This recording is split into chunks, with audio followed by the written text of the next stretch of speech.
Happy Monday. Welcome to this week's Monday message. It's psychic medium Josh Simons coming to everybody who may want to tune into these videos and gain a little benefit from my experience working with spirit.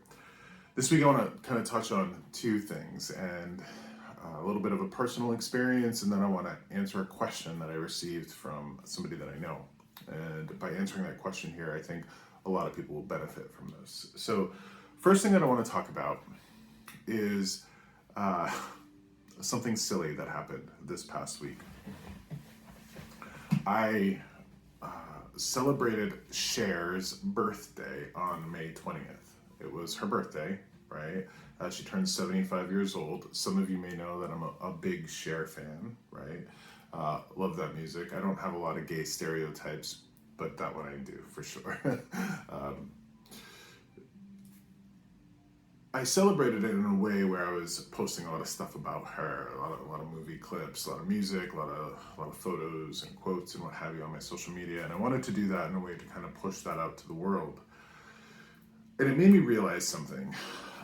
My position here, right, as I do this work, and as many people have told me, I am a public figure. I sit with that idea of being a public figure, or in my own way, being an authority that people will turn to. And that's wonderful, and I do want to help people, absolutely, but I don't want to lose myself to that. And what I mean by that is there's a tendency for people to think, well, you know, if you're in this position or if you're doing this work, that you should be X, Y, and Z, right?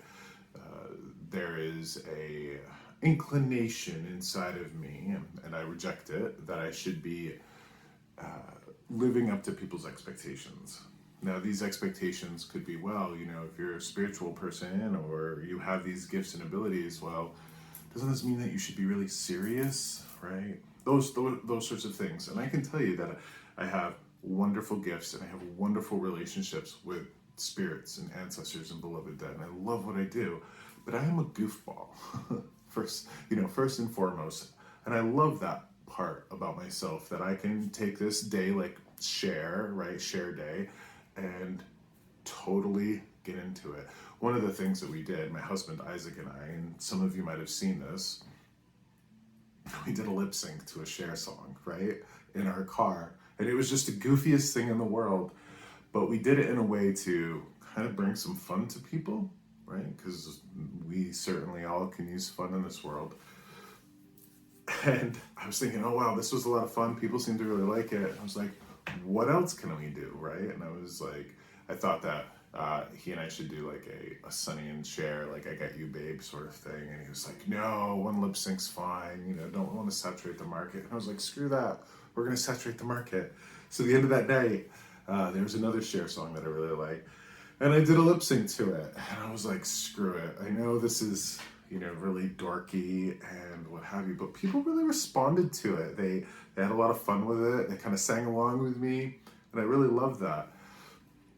But I don't like that idea that spiritual people should be stuffy and, you know, monks and, you know, like stoic and all of that. People can be all sorts of things at the same time, right? And this is really important, that we've got to mind the labels that we wear, right? Even if you're not a medium or a psychic or a spiritual person, think of any of the labels that you would wear as, you know, professional or mother, father, or what have you. And think about that in terms of like, how are you limiting yourself with the expectations that the world may have around that title? And I printed out a quote that I wanted to read to you. It's by an author named Anne Lamott, and it really speaks to me. What if you wake up someday and you're 65 or 75 and you never got your novel or memoir written? Or you didn't go swimming in warm pools or oceans because your thighs were jiggly, or you had a big, nice, comfortable tummy, or you were just so strung out on perfectionism and people-pleasing that you forgot to have a big, juicy, creative life or imagination and ridiculous, radical silliness, and stared off into space like when you were a kid. It's going to break your heart. Don't let it happen. And that really spoke to me, especially the part of, You were just so strung out on perfectionism and people pleasing that you forgot to have a big, juicy, creative life, right? So that day, I told people, I was like, I'm celebrating share. I want to be posting share stuff all day. It brings me joy. And I think it might bring other people joy. And it did, right? And maybe some people on social media unfollowed. Maybe some people unfriended me. I don't give a shit, really. And that's wonderful freedom. And I can only wish that for you, right? The good news is, and you might think this is bad news, the good news is people don't care about you, right? In that way, like if you're not hurting somebody and you want to be outrageous, flamboyant, colorful, right? Be those things. Don't worry about what people think about you, right? Because as long as you're not hurting yourself or hurting other people, be those things. Live that big, juicy, creative life. Don't be strung out on perfectionism and people pleasing. This is huge, right? This is huge because you can be those things. I can be committed to my path. I can be committed to this process, right? But that doesn't mean that I have to be stuffy and uptight, right? I don't have to wear costumes, right? And if you're somebody that wears costumes, that's all well and good. But there are a lot of people that do what I do, and they have to be like really outlandish, right? Like they really have to stick out. And I don't know if that's their personality or if they feel that that's what they have to do being in this position. But like, I just want to be the guy that wears a hoodie, right? Just want to wear some shorts, maybe a t-shirt. I don't feel like I have to wear certain clothes or look a certain way to do this. And I don't have to act a certain way other than with a clear understanding of my purpose, a respect to the people that I work with, and a respect and honoring of the spirits that work with me, right? Because being a goofball, and I talk about this all the time, having that fun, having that joy, that helps us to deal with all the bullshit in our life, right? So that share day I had, it helped me deal with this world. It helped me deal with any of the stuff that was kind of stifling me, right?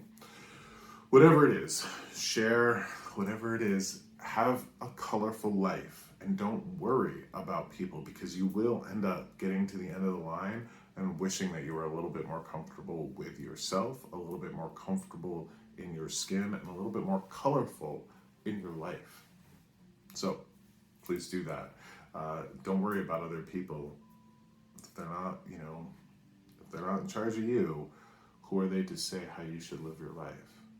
It's really been sitting with me, that idea of like, all right, I'm going to be this person, but I don't have to hold myself back or not be the goofy guy, right? Or like to have that silly fun. So please sit with that. And I hope that quote speaks to you as much as it spoke to me, because we shouldn't get to 65 or 75 and realize that we've done it differently, right? Because all of our spirits have had those sorts of experiences where they can relate, right? That when we move into death and we have retrospective on our life, every single one of us is going to know regret. We wish we were going to do things a little bit differently. You, right now, have a chance to minimize that regret in all things, right? Not just in creative expression or your personality. So please consider doing that. Just please consider not caring what other people think, right? That's very freeing. And if people can't handle that, let them go and let them have their boring, mundane, monochrome life, right? Because if that's the path that they are committed to, don't let them hold you down. All right. The next piece of this is, I recently got a question from a friend of mine. And she was talking about how she was going to work in a new building, and there were already people working there. And she said that this building has spirits, right? Okay, right? Pretty much every building does have spirits. I did a group reading on Saturday, and it was with a family, right? A woman who reached out to me, her aunt, her mother, and her grandmother. And I went to this old house, and I sat there, and the first thing that I said to her, and it wasn't even family or ancestor stuff, it was like, you got some stuff going on in this building, right? This is an old building, but you have some spirits here. And as soon as I said that to her, she looks at her mother really pointedly, like, I told you so, right? Like, I told you so. And I explained it to her that it was, from what I felt, a very old woman, and loved the fact that people were in this house taking care of their kids, right? So this was a duplex that I was in. The woman that I was talking to, she had a 1-year-old. And I said, the people next door, they also have kids, don't they? And she was like, yep. And I'm like, downstairs, there's a dirt basement, right? A dirt floor to the basement. And she goes, yes, there is. And I go, I don't know why having a dirt floor in a basement like that increases spiritual activity. It might be just more connected to the earth, right? And that might be it, right? That the spirits are able to go into the earth. I'm not sure. But I recommended that this woman, right, who was in no danger whatsoever from this old woman in this house, I said, go down and go into the basement, take some maple syrup. I use maple syrup a lot for offerings, right? Offerings to show gratitude, offerings to lend flavor, offerings of that nature, right? And I go, just make a little circle. Doesn't have to be a lot, just the real stuff, not the synthetic corn syrup stuff, right? But make a little circle and just express your gratitude to the spirits, right, that are there helping you. And she goes, this is so weird. This is so weird, right? And I go, I think it's weird or not, but she's there, right? I'm able to tell you these things about her that I shouldn't know. I'm able to tell you things about your neighbors and your downstairs that I shouldn't know. They're there. And that's my message to everybody here, is that generally speaking, if we're living in an old home, boy, we're going to have spirits around us, whether we know it or not. And she was weirded out by this. And I told her very specifically, I go, if you were supposed to be scared, right? If this was a threat to you, if this was a danger to you, and these spirits didn't want you there, you would know. You would feel that. Just because it's strange doesn't mean it's dangerous. So that's the first thing that I would say to this person that reached out to me about spirits in this home, right? She said that there were already staff in this building and that the spirits there were kind of messing with the staff, right? So the first thing that I would say is, one, is it nefarious activity or is it just unusual activity? Because we can have spirits all the time doing things in our home, leaving us stuff, moving stuff, right? Messing around, playing stuff. Spirits can be very mischievous, but it doesn't mean that they're harmful, right? There are some nefarious, parasitic spirits of people and not people who will hang out in a place to feed off negative emotions, right? So that is totally a possibility. And if you do have negative spirits, and you might need a professional to go in there and find out, what have you. But if you do have a space where everybody's just bitchy and fighting, and there's history prior to you being in that place of people having that same thing, you could have a parasitic spirit feeding off of that negative emotional stuff. Sure, it happens. Not nearly as often as people would think, right? Most of the time, a lot of the spirits around they either don't care about you or they're helping you. But because we live in this world where we're not used to spirits being around us, spirits being in rocks, spirits being in lakes, being in mountains, being in buildings, right? Because we're not used to it, when those things are unusual to us, we're going to be a little bit scared. And that's a human response. That's totally understandable. To this friend of mine who reached out to me, right? Think of relationships with spirits just like you would with relationships with people, right? So imagine these spirits being in this place. They call this place home. They might call this place home for several different reasons. I found that a lot of spirits will treat the homes that they've built or the land that they have kind of pioneered, right? They look at those pieces of property and homes like they're members of their family. And they'll watch over that home or that place like a member of their family. They really love that place.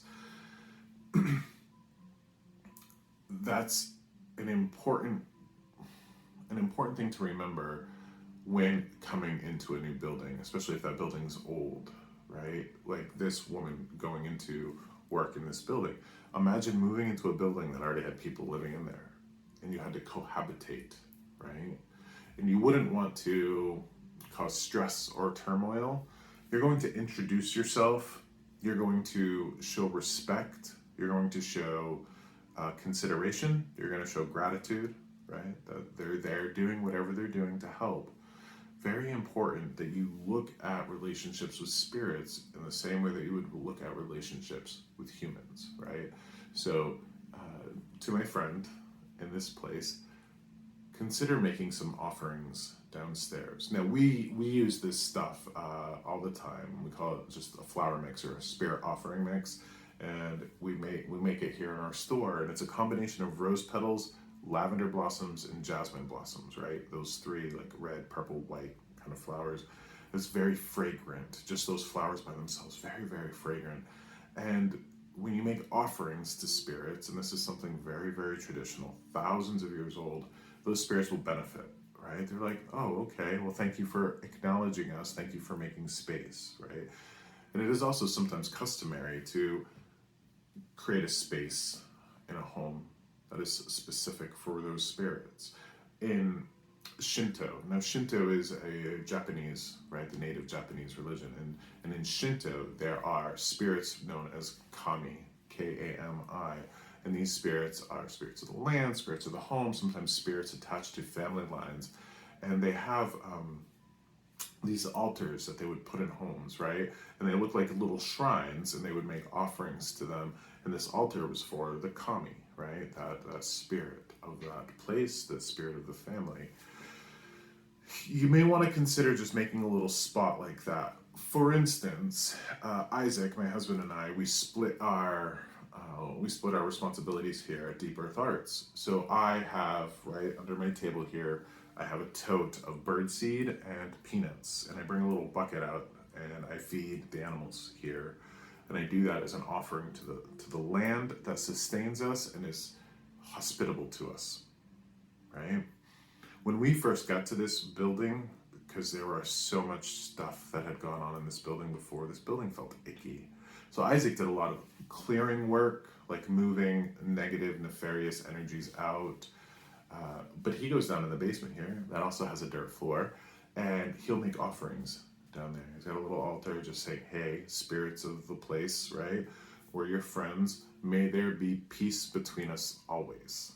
And coming into a relationship with those spirits is really important, because those spirits will sometimes be your first line of defense, in the way that, like, if something's going on or you shouldn't, or you should be worried about something, sometimes those spirits will be like, hey, get up, move, look out for this, right? A lot of those inclinations or those suspicions or things that we have to do or think that we have to do will come from the spirits.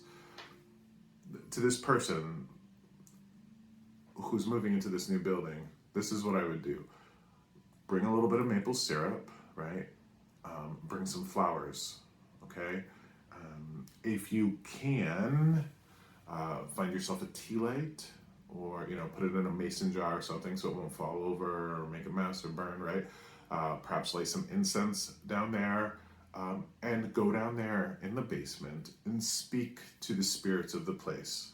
Be brave enough, right? And when I say brave enough, again, it's because it's an unusual thing to us. We're not used to these, right? These things. Think of going down in the basement and talking to these spirits like talking to people that live in the house. Like, hey, we're going to coexist. Here's a gift to show you that we don't mean any harm, and may there be peace between us always. And that's something that should probably happen on a regular basis, right? Like, maybe you pick a day a week or every a couple of weeks, right? Be very careful with the promises you make, right? Because if you promise to make these offerings every week, well, you better be doing it. Or just like you would make a promise to a human and you didn't fulfill it, there's that sense of imbalance, right?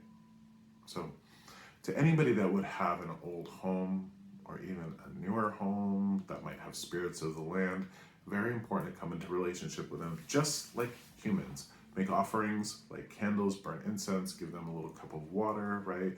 A bouquet of flowers, something that would show them that you are a friend and an ally, okay? So I hope that helps this person, and I hope this helps whoever else might have uh, spiritual activity in our home. Remember, right, that it's not unusual. It's it's as old as humanity, older than humanity even, right? The spirit world overlapping with our physical world. It's just coming to a place of understanding it, and those rules of engagement that we have with other humans apply to spirits. Be nice, right? Don't be an asshole, right? Don't hurt unnecessarily, right? Don't take unnecessarily. Be a steward and make sure that there is indeed peace between you and those spirits. Just like if you're cohabitating in a home, you would want peace between you and the other people that live there. So that's what I got for you this Monday, right? Remember to be a goofball. Remember to have fun. Remember to be colorful. Remember not to get to the end of your life and regret not fully embracing this human experience. And also, in your home or any of the places that you spend a lot of time, it's always a good idea to come into relationship with the spirits that are already there. So, thank you for this. Take care. It's over 20 minutes. I want to try to keep these short, sweet. It's a little bit long. Be well. Have a great week. I'll see you next week.